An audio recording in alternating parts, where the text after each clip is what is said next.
Please tell me you gentlemen can fight. No. What we sing. The biggest thing happening this week is the opening of Disney's new movie, The Great and Powerful Oz.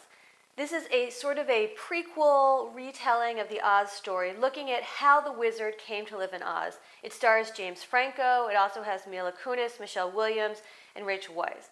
This is a big deal for Hollywood because this winter has been terrible when it comes to movies. Nothing has been a real breakout hit. Hollywood needs something to hit. Jack the Giant Slayer, which opened last week, was a huge flop. Oz is expected to open to about $80 million, and it will hopefully perk things up and then get us going into sort of more blockbuster seasons. But things have been really slow, and Hollywood needs something to start to bring people back into the theaters. Looking at TV this week, Mark Burnett's miniseries, The Bible, was a huge, huge ratings success for the reality producer. Mary, I am here.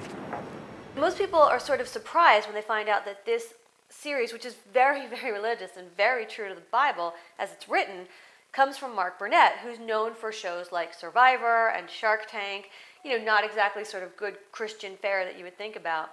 But Burnett is actually very, very religious. His wife, Roma Downey, is also very religious. When it debuted on Sunday night, it was the most watched show on television with 13 million viewers.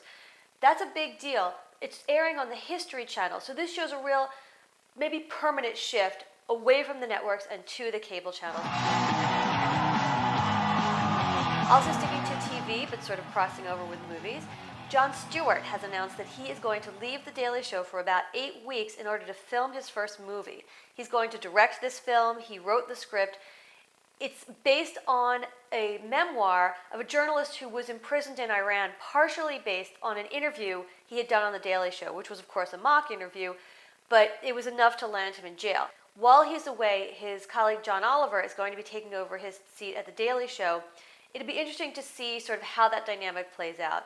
I wouldn't expect too much from this movie. It's his debut. It's going to be small. He's got super producer Scott Rudin on his side, but still, this is sort of a tough movie. I would compare it to when Angelina Jolie did her directing debut with the film In the Land of Blood and Honey. Again, sort of a serious political film. Not that many people saw it, but it gave her her first calling card as a director, and I think this will do the same for Stewart. I wouldn't be surprised if we start to see him transition away from The Daily Show in the next few years. He's been there for a long time. He clearly has other ambitions, so it'll be interesting to see what happens with that.